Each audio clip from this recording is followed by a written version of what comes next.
মুক্তিযুদ্ধ করার প্রয়োজন হয়েছে বৈষম্যের কারণে। পাকিস্তান ধারাবাহিকে বাঙালির কোনো অবস্থা রাখতে পারে কোন major, lieutenant colonel, colonel, brigadier general, major general, lieutenant general, general, field marshal ছিল না কোনো বাঙালির। পুলিশ বাহিনীতে ছিল না, ডিএসি ছিল না, আইএসপি ছিল না, সিভিল প্রশাসনের মহকুমা প্রশাসক, জেলা প্রশাসক, আপনার সেক্রেটারি, গভর্নমেন্ট সেক্রেটারি কোনো বাঙালি ছিল না, এবং কোন মিলিটারি মালিক কোনো বাঙালি ছিল না। আলাদা যুদ্ধের মামলা, যুদ্ধের ইসলামী গঠনের, এশিয়াটিক গঠনের ভাড়া কোম্পানি থেকে শুরু করে সমস্ত কারখানার মালিক ছিল পশ্চিম পাকিস্তান। এই বৈষম্যের কারণে বছর পরে ৭১ সালে আর সেই মুক্তিযুদ্ধ পার্বত্য অঞ্চলেও কিন্তু হয়েছে। আর এই মুক্তিযুদ্ধ পার্বত্য কারা করেছে? আজকে যারা পার্বত্য অঞ্চলে তাদেরকে আদিবাসী নিজেদেরকে নিজেরা স্বীকৃতি দিয়ে একটা বিশৃঙ্খল পরিস্থিতির সৃষ্টি করছে, তারা কিন্তু মুক্তিযোদ্ধা ছিল না। মুক্তিযুদ্ধে এই রাঙ্গামাটির যিনি সার্কেল চিফ ছিলেন ত্রিদিব রায়, রাজা ত্রিদিব রায়, আজকের যে সার্কেল চিফ হয়েছে ব্যারিস্টার দেবাশিস, ওনার বাবা, সে কিন্তু মুক্তিযোদ্ধা ছিলেন না, মুক্তিযুদ্ধের পক্ষেও ছিলেন না। তিনি ১৬ ডিসেম্বর বিজয় অর্জনের ২ দিন আগে ১৪ ডিসেম্বর পাকিস্তানে পলায়ন করে গিয়েছিলেন। তিনি পাকিস্তানের সীমান্তবর্তী প্রদেশের মন্ত্রী ছিলেন, তিনি বেলজিয়ামের রাষ্ট্রদূত ছিলেন, তিনি বাংলাদেশের পক্ষে ছিলেন না। আর মুক্তিযুদ্ধ কে করেছে?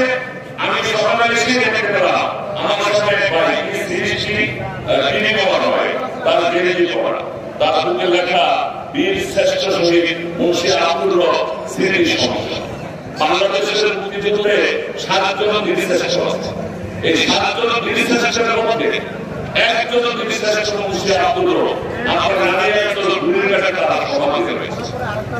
এই পার্বত্য অঞ্চলে তৎকালীন পাকিস্তানি বাংলাদেশ সেনা কর্মকর্তারা মুক্তিযুদ্ধ করেছে, তারা এখানে শহীদ হয়েছে। তারা অধিকাংশ উপজাতীয় মুক্তিযুদ্ধের পক্ষে ছিল না। এই সুতরাং স্বাধীনতার ৫৪ বছরে পার্বত্য চট্টগ্রামের মানুষ স্বাধীনতার সুখ পায় না, স্বাধীনতার সূর্য দেখে নাই। পার্বত্য চট্টগ্রামের মানুষ ৫৪ বছর পরাধীন ছিল, নির্যাতিত ছিল, নিপীড়িত ছিল, লাঞ্ছিত ছিল, বঞ্চিত ছিল। আসছে মুক্তিযুদ্ধ আমরা এই জন্য করি না, আজকে ৫৪ বছর অতিক্রান্ত করেছি। আজও কাঁচালক, মাচালক, মাইনি, ডাক্তারি, কর্মপুরী, মাতামুরি, সাঙ্গু, ওই সমস্ত নদী পাহাড়ের ঝর্ণায় আমাদের ভাই বোনদের লাশ পড়ার বন্ধে এখনো আমরা পাই। এখনো সেই লাশ ভেসে বেড়ায়, এখনো বাতাসে বাদলের গন্ধ, এখনো আপনার ঝুড়ি ঝর্ণাগুলো মানুষের রক্তের রঞ্জিত। এখনো আমার ভাই বোনেরা, আমার বাবা দোষিত হচ্ছে, দাদাদাদি হচ্ছে, গুম হচ্ছে, ভূত হচ্ছে। যে আইনাগরের কথা আপনারা শুনেছেন, সে আইনাগরে শত শত মানুষকে নির্মমভাবে নির্যাতন করা, হত্যা করা হয়েছে। টোটাল পার্বত্য চট্টগ্রাম জায়গা আইনাগর ছিল। আমরা মুক্তি চাই, আমরা এই জন্য মুক্তিযুদ্ধ করি নাই। ৩৬,০০০ মানুষ এখানে জীবন দিয়েছে, এখানে শহীদ হয়েছে। যারা করেছে তাদের কোনো বিচার পর্যন্ত হয় না। সুতরাং আজকে আমাদের অবস্থা অত্যন্ত সুদৃঢ়। যে যেখানে বড় আপনাদেরকে ঐক্যবদ্ধ থাকতে হবে, বৈষম্য কোথায়? আপনি পার্বত্য চট্টগ্রামের ১৯০০ সালের বিলিটেক ব্যারিয়ার শাসননীতি নিয়ে কথা বলছে, আপনি এই পার্বত্য এলাকায় পাড়া প্রধান কারবারি ৩ জেলায় একজন কারবারি আপনি বাঙালি পাবেন। পার্বত্য চট্টগ্রামের মৌজা প্রধান হ্যান্ডম্যান একজন হ্যান্ডম্যান আপনি বাঙালি পাবেন না। পার্বত্য চট্টগ্রামের ৩টা সার্কেল, ৩টা সার্কেল চিফ একজন আপনি বাঙালি পাবেন। ৩টা জেলা পরিষদে একজন বাঙালির চেয়ারম্যান নাই, আঞ্চলিক পরিষদ বাঙালির চেয়ারম্যান নাই, টাস্ক ফোর্স বাঙালির চেয়ারম্যান নাই, উন্নয়ন বোর্ড বাঙালির চেয়ারম্যান নাই। মন্ত্রী একজনও বাঙালি আর বৈষম্য বাকি কি থাকে? বৈষম্যের বাকি কি থাকে? আমার সন্তানরা শিক্ষায় কোনো দুঃখ নাই, লেখাপড়া করতে পারছে না। বিশেষ শুধু গত পরশু বান্দরবানের সার্কিট হাউসে বর্তমান উপদেষ্টা সরকারের সুপ্রদীপ চাকমা তিনি গিয়েছিলেন।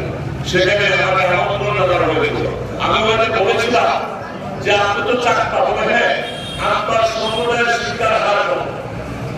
তিনি কোনো কথা বলছেন, আপনার সম্প্রদায়ের শিক্ষার হার 80% উপরে, আর আমি বাঙালি, আমাদের শিক্ষার হার 20% নিচে। আর কি বৈষম্যের কথা বলব? তার কারণ আপনারা বিভিন্ন ভাবে বিভিন্ন সময়ে আপনারা সরকারের সুযোগ সুবিধা নিয়ে আজকে 80% উপরে আপনারা শিক্ষিত হয়েছেন। আমাকে আমার সাংবিধানিক অধিকার থেকে বঞ্চিত রেখেছেন বলে আমি 20% উপরে উঠতে পারি না। আপনি সুযোগ দিয়েছেন, ভিক্ষা দিয়েছেন, আমরা ভিক্ষা চাই না। আমি আমার অধিকার চাই, কনস্টিটিউশনাল রাইট, সাংবিধানিক অধিকার আমি চাই, এর বেশি কিছু চাই না। অধিকার চাওয়া মানে ভিক্ষা চাওয়া নয়। সুতরাং অধিকার কিন্তু আদায় করে দিতে হবে। অধিকার কেউ কিন্তু দেয় না। ৭১ সালের ৩০ লক্ষ শহীদের রক্তের বিনিময়ে আজকের এই লাল সবুজের কথা সেটা আদায় করে দিতে হয়েছে।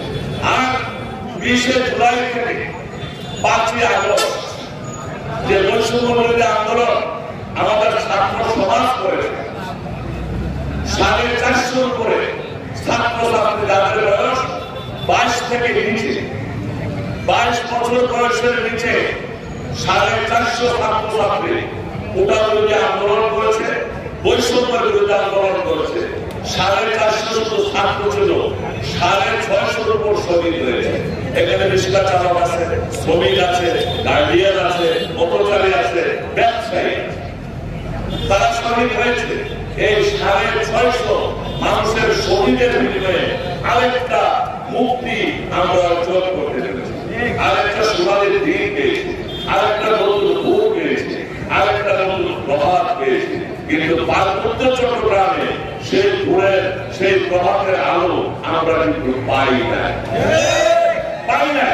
যদি বলেন কেমন হলো, এই বাংলাদেশের সুপ্রিম কোর্টের প্রধান বিচারপতি, এটা হচ্ছে সাংবিধানিক পোস্ট। সেই বিচারপতিকে জনতা ছাত্র জনতার আন্দোলনে টেনে হেসে তাকে নামিয়ে সুপ্রিম কোর্ট থেকে বিতাড়িত করে দিয়েছে। শুনে নাই আপনারা? বাংলাদেশ ব্যাংকের গভর্নর তাকে জনতা আন্দোলন করে টেনে হেসে বিতাড়িত করেছে। বিশ্ববিদ্যালয়ের ভিসিদেরকে টেনে হেসে বিতাড়িত করেছে। পার্বত্য চট্টগ্রামের মানুষ আমরা এত বেশি অপরাধ করে ফেলেছি, সেই আওয়ামী সরকারের আমলের সেই আঞ্চলিক পরিষদের চেয়ারম্যান সদস্য, জেলা পরিষদের চেয়ারম্যান সদস্যরা আজও বহাল তবিয়তে রয়েছে। আমরা সুযোগ কিভাবে পেলাম? আমরা স্বাধীনতা কিভাবে পেলাম? বলেন, কোথা থেকে স্বাধীনতা?